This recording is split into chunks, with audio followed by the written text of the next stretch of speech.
the wealth remains at the top, less than 1%, and the best of capitalism.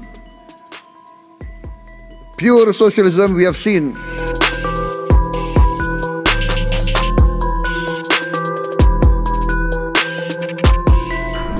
Halo Studio Lovers, Indonesia kembali mencuri perhatian dunia internasional. Presiden Prabowo Subianto mendapat undangan khusus dari Presiden Rusia, Vladimir Putin, untuk melakukan pertemuan bilateral di Moskow. Undangan ini bukan sekadar pertemuan biasa. Di tengah dinamika global yang makin kompleks, ajakan langsung dari Kremlin menjadi sinyal kuat. Indonesia kini memiliki posisi yang sangat diperhitungkan di panggung geopolitik dunia. Menurut keterangan resmi dari Sekretariat Kabinet, Presiden Prabowo akan secara resmi diterima oleh Presiden Putin pada tanggal 19 Juni 2025. Dan bukan hanya itu, Prabowo juga dijadwalkan menjadi pembicara utama dalam forum internasional bergengsi, St. Petersburg International Economic Forum 2025. Tapi seperti biasa sebelum kita lanjut, jangan lupa ya untuk menekan tombol subscribe, aktifkan juga lonceng notifikasinya agar kamu tidak ketinggalan info terbaru dari Studio Langit. Presiden Prabowo Subianto menerima undangan khusus untuk melakukan pertemuan bilateral dengan Presiden Rusia, Vladimir Putin. Undangan ini menjadi bukti nyata bahwa Indonesia semakin diperhitungkan di mata dunia. Presiden Vladimir Putin secara resmi mengundang Presiden Prabowo ke Rusia di tengah situasi global yang penuh tantangan. Ini mencerminkan kepercayaan tinggi terhadap peran Indonesia di panggung diplomasi internasional.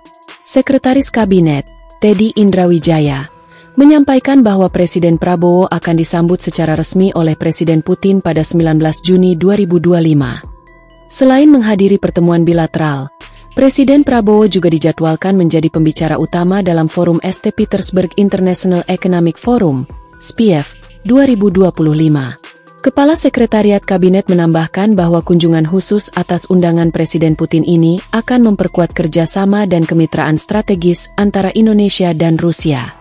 Undangan ini juga semakin menegaskan kepercayaan komunitas internasional terhadap posisi Indonesia dalam percaturan global. Presiden Prabowo sendiri dijadwalkan menghadiri undangan ini setelah menyelesaikan kunjungan kenegaraan dari Singapura. Sementara itu, Badan Kerjasama Antarparlemen, BKSAP, DPR RI menilai bahwa pertemuan khusus antara Presiden Prabowo dan Presiden Putin akan memberikan dampak positif terhadap kerjasama ekonomi kedua negara. Wakil Ketua BKSAP, Brahmanio Suwondo, berharap pertemuan ini semakin memperkuat posisi Indonesia dalam kerjasama ekonomi internasional, khususnya dengan Rusia yang merupakan pionir dalam organisasi kerjasama ekonomi BRICS. Menurut Brahmanio, keikutsertaan Indonesia dalam forum-forum internasional seperti BRICS diharapkan dapat meningkatkan akses pasar produk-produk Indonesia ke tingkat global. Hal ini tentunya akan berdampak pada pertumbuhan industri nasional dan penyerapan tenaga kerja di dalam negeri. Kita bisa membuka market yang lebih besar lagi.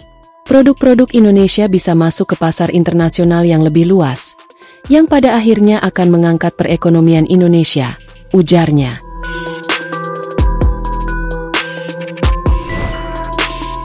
Alasan tidak hadir di G7. Kepala Presidential Communication Office, Hasan Nasbi, menjelaskan alasan dibalik ketidakhadiran Presiden Prabowo dalam KTT G7 di Kanada. Menurutnya, hal ini bukan karena mengesampingkan forum tersebut, tetapi karena adanya jadwal yang bertabrakan dengan undangan dari Rusia. Hasan menjelaskan bahwa undangan dari Rusia untuk menghadiri SPIEF telah diterima sejak Maret atau April, sedangkan undangan dari Kanada baru diterima pada awal Juni. Dalam kurun waktu yang sama, Presiden juga dijadwalkan menghadiri annual retreat di Singapura, yang merupakan agenda tahunan dan telah disiapkan sejak lama. Presiden akan berpidato di forum internasional di Rusia. Waktunya bentrok dengan pelaksanaan G7 Summit. Kita juga sudah punya komitmen menghadiri acara di Singapura. Bahkan dalam kunjungan ini, ada lebih dari 10 kerjasama strategis yang sedang dijajaki, jelas Hasan.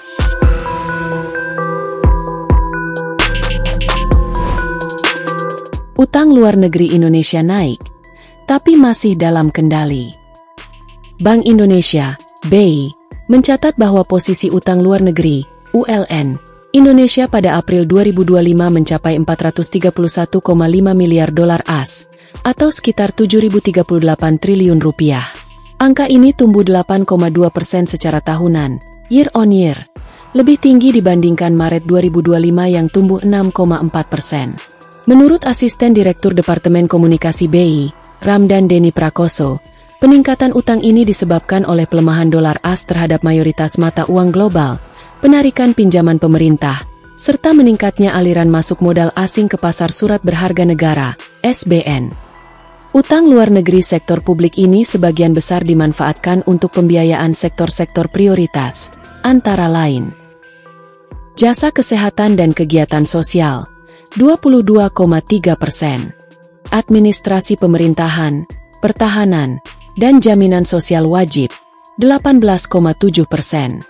Jasa pendidikan, 16,4%. Konstruksi, 12%. Transportasi dan pergudangan, 8,7%. BI menilai, posisi ULN Indonesia masih terkendali dan didukung oleh prospek ekonomi nasional yang tetap positif di tengah ketidakpastian global.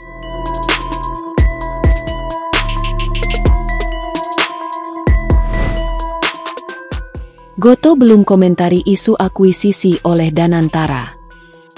Direktur Utama PT Gotoh Gojek Tokopedia Tbk, Patrick Walujo, enggan memberikan komentar terkait potensi investasi dari BPI Danantara maupun kemungkinan aksi korporasi lainnya. Menurut Patrick, Gotoh tidak dalam posisi untuk menanggapi spekulasi yang beredar di pasar. Kami sudah melakukan penyampaian kepada OJK dan pihak regulator bahwa saat ini kami tidak bisa berkomentar terkait spekulasi yang ada di pasar. Setiap keputusan strategis yang kami ambil selalu mempertimbangkan kepentingan seluruh stakeholder perusahaan, jelas Patrick. Sebelumnya, BPI Danantara dikabarkan sedang mempertimbangkan untuk mengakuisisi saham minoritas Gotoh sebagai bagian dari rencana konsolidasi dengan Grab. Laporan tersebut juga menyebutkan bahwa pemerintah Indonesia tetap ingin memiliki peran strategis dalam ekosistem transportasi digital kawasan melalui Danantara.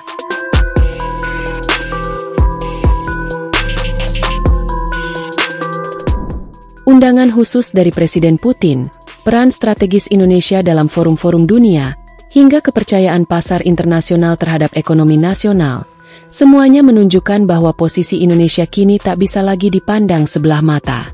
Kita sedang menyaksikan babak baru diplomasi Indonesia. Babak di mana suara kita semakin didengar. Babak di mana peran kita semakin menentukan arah masa depan dunia. Jangan lupa terus dukung kami dengan cara subscribe, like, komen, dan share video ini. Sampai jumpa di video berikutnya.